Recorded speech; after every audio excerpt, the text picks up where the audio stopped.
evening and welcome to the Finance Committee, July 21st, 2025. Our first item of business is the roll call, and if I could have our Finance Director please do so.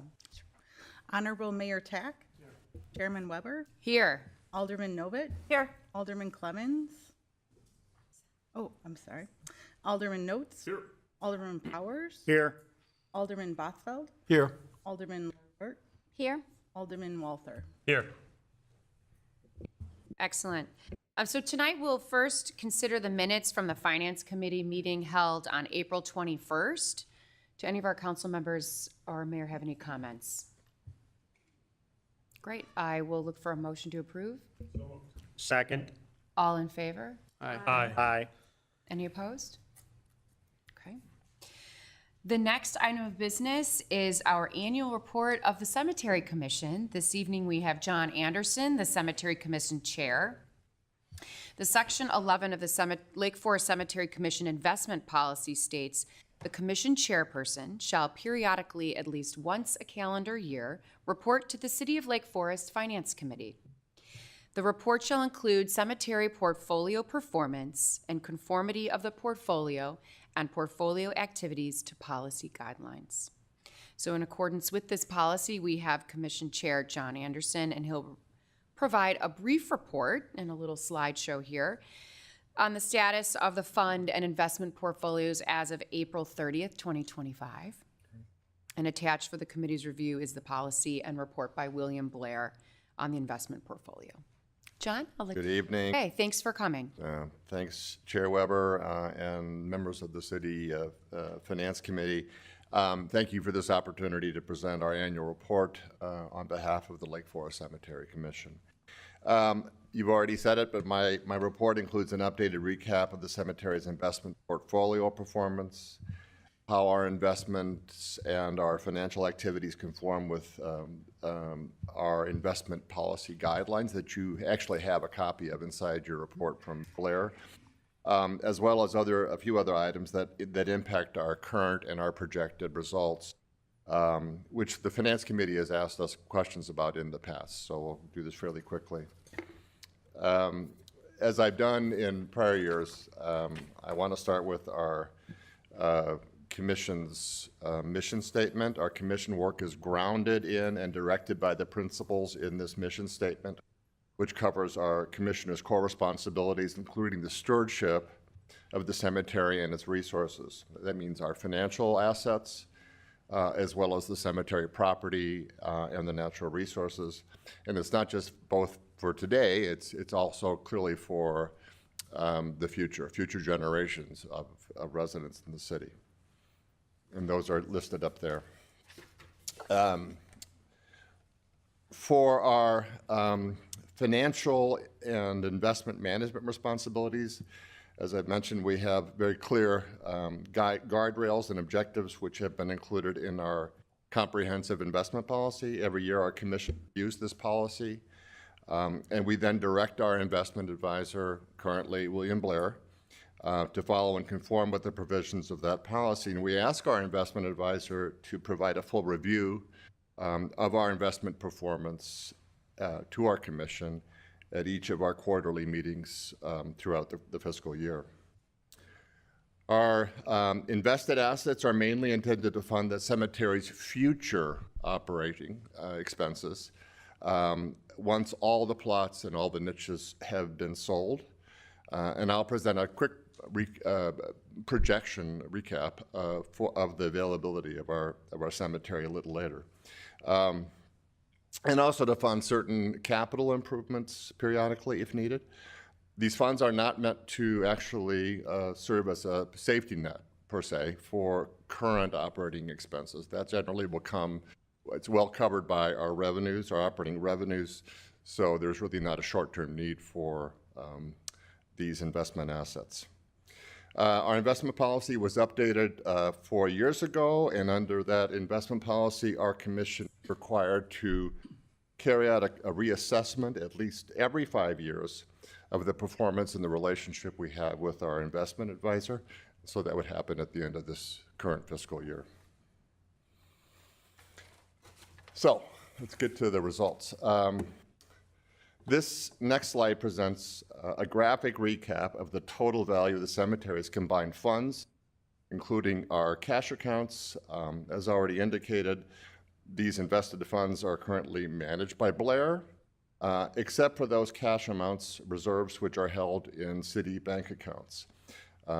This recap compares our total asset value at the end of fiscal year 2025, in other words, April 30th of 2025 versus the prior fiscal year end in 2024, and also versus 2008, which was the first year that we started using an outside investment advisor.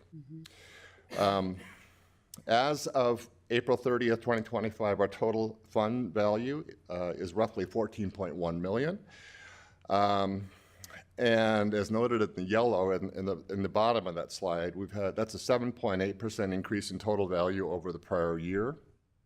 And that's generally in keeping with market activity, prevailing market performance, although maybe a slight below our actual benchmarks for that period. But keep in mind it includes April, and April was a pretty messy month in the markets for our investments, for all of our investments, frankly. And it might be worth noting that if we look forward to June 30th for this same number, that 14.1 million goes to 15.4 million. So it's a significant increase in just 2 months. And we clearly outperformed our market benchmarks for that additional quarter through June 30th. So our total cash available is roughly 1.3 to 1.4 million. And that's intentional. We feel as though we need to cover at least a full year's budget for us, and that's running right around $1.2 million a year. And we continue to monitor the amount of cash that we have as part of our reserves in our accounts. Next slide. The top graphic shows the distribution of our domestic equity investments, which are the largest portion of our investment portfolio at 55%. And the significant part of that equity investment is in large cap and mid cap companies, probably more so than in the past where we've had a bigger investment in small cap, but part of that has to do with the current returns from small cap versus larger cap investments. And then the table below gives you a quick recap, and this is actually included as part of your material that we sent out in advance. It provides a comparison of our portfolio's performance versus our blended market benchmark. And our investment portfolio performance was generally good, but modestly below, as I mentioned earlier, the benchmark for the current fiscal year. However, for the last 5 out of 6 prior years, we have outperformed our benchmarks.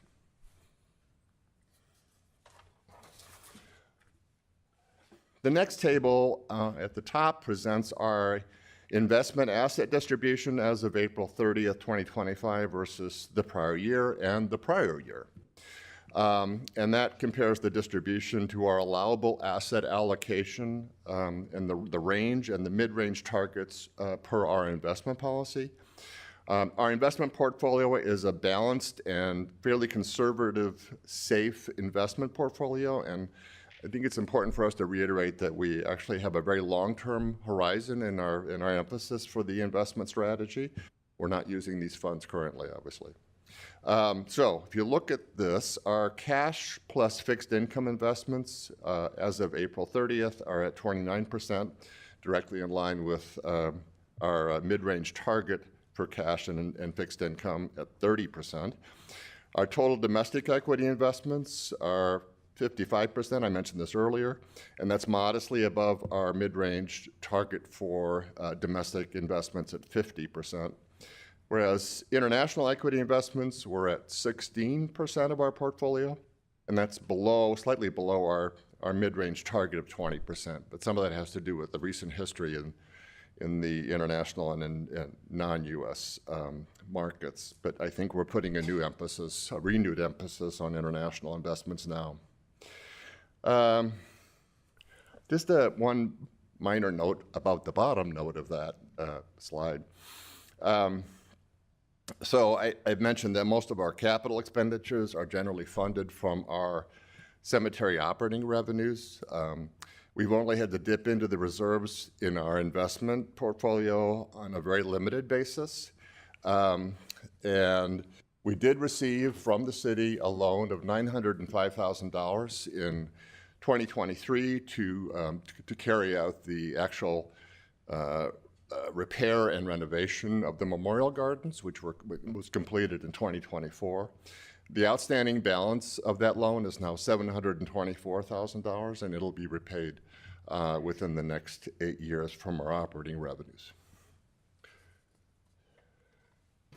Speaking of capital improvements, or capital projects, I should say, quick recap of what we've done recently. Obviously, the Memorial Garden work was completed this past year. It expanded our number of niches to 1,846, that includes 414 new niches added to the columbarium there. We also repaired and replaced walkways throughout the gardens and made significant improvements in some of the landscaping around the Memorial Gardens that are very close to the entrance gate to the cemetery. The cemetery also recently constructed a maintenance equipment storage building that now houses much of our equipment away from the weather, and it cleans up the area behind the gatehouse if you were to go to that part of the cemetery. So it's a much improved, and frankly, we ended up doing that in a very cost-efficient way. And then many of our service roads throughout the cemetery have been repaved and patched this year. That's all part of our spend. Now, there is something that we're looking at coming forward for us, and that is we have to repair and restore the main ravine in the east and north part of the cemetery near the lake. This is a large and costly project. The concrete trough in the bottom of the main ravine at the cemetery has deteriorated to the point where we have to work on the repair and maybe replacement and restoration faster than expected. So we are working with the city's engineering department and outside consultants to develop a project plan to repair this ravine during the upcoming fiscal year or two. But we do intend to try to get grant money for this to help with the funding. That would be a federal grant that is actually administered by the Illinois EPA, so that would be part of the actual financial aspect of the project. So, on to available cemetery space as we look out to the future. First, where are we today? Today, the cemetery includes more than 15,000 grave spaces. With about 2,100 of these grave sites, about 14% still available and ready for purchase. The cemetery property also includes a few platted and reserved sections as well as unplatted areas that have not been developed, but we could develop them, and these could generate about 900 new additional graves for us. In addition, we now have more than 1,800 niches in the columbarium and the Memorial Garden, and that includes the recent expansion of the Memorial Garden, and roughly 1,200 of these, in other words, 65%, are still available for purchase. So that's today, and as we look out, again, if you think about our use of assets from our investment portfolio being used for when the cemetery has been fully purchased, we don't expect that to happen for another roughly 60 years from now. And that's based on a pretty conservative set of assumptions using historical sales and interment practices. It is worth noting that in the last 5 years, we've had much stronger sales than perhaps we anticipated. So this has actually caused some of our projections from prior years to shorten just slightly. We sold 107 lots and niches this past fiscal year at the cemetery.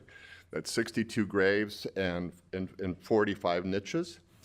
And that's about 40% more than the prior year. So it was a significantly big year for us in terms of sales. For your reference, we had 82 interments during fiscal year 2025. And if you're interested, about 65% of those involve cremation. So it's clearly a shift and change in patterns or practices there.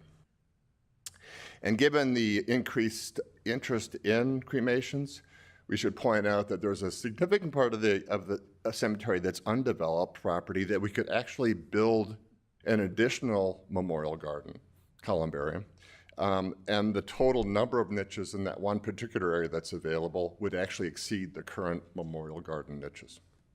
So a number of years clearly left in terms of our future. That's it. Any questions from the committee? Any questions? No. John, another excellent job. Oh, thanks. Thank you so much for your leadership. You've continued on another year, and we're so appreciative. Thank you very much. Thank you. Okay. Our next item of business is our Fire and Police Pension Board Investment Report, and that's going to be given by Katie Skibby, our Finance Director. Thank you, Chairman Weber. This evening, I'll be providing a brief overview of the investment reports for the Consolidated Police and Fire Pension Funds as of May 31st, 2025. Just as a general reminder, prior to Public Act 101, 610, pensions investments were managed locally, and so the pension funds came and presented their performance annually to the City Council. Since the consolidation of pension assets, local control over investment decisions have been removed. So instead of presenting performance for decision-making this evening, we now share these reports for informational purposes only, as investment returns directly impact funding levels and ratios for our police and fire pensions. So for a current performance overview, if you look on page 47 of your packet, you'll see the fire pension had a one-year return of 11% as of May 31st, 2025. On page 54, the police pension shows a one-year return of 10.9%. So very similar returns in both funds. Both of the funds benefit from being able to invest in equities, which typically allow for higher levels of return than more conservative investments. If you take a look at the chart on the screen, it shows police and pension fire returns over the last 5 fiscal years, so that's ending in April. 3 of the 5 years, the returns exceeded the 6.5% assumed rate of return. So just for context, the assumed rate of return is an estimate of future investment earnings and is a crucial assumption when calculating required pension contributions. This chart also shows the 5-year moving average. The average has stayed above that 6.5% assumption, except in 2023 when the police average dipped to 6.13%. When the city is doing our actuarial evaluations, we use a 5-year rolling average to help reduce the volatility in funding levels and contributions. So overall, the investment returns have been great in fiscal year 2025 and have improved since the consolidation of assets in 21 and 22. We are currently working with the city's actuary to finalize the funding and level evaluations for this year's property tax levy, but given the strong returns, we anticipate an increase in funding levels for both pension funds. And I would be happy to answer any questions. Any questions for Director Skibby? Great. Thank you. So that was an informational item. Our next item of business is fiscal year 2027 budget calendar. So attached in your packet is the committee's consideration for the budget calendar. And I do need a motion for approval for this. Great, and a second? Second. All in favor? Aye. Any opposed? Great. Under other business, we have just 5 brief items, no action, just for informational purposes. The first is the May flash report. As a result of the flash report redesign back in 2023, certain information previously included is now provided as part of the Finance Committee packet. And that includes the quarterly cash management investment report for April 30th, 2025, as well as the fee reductions or waivers granted in excess of $1,000.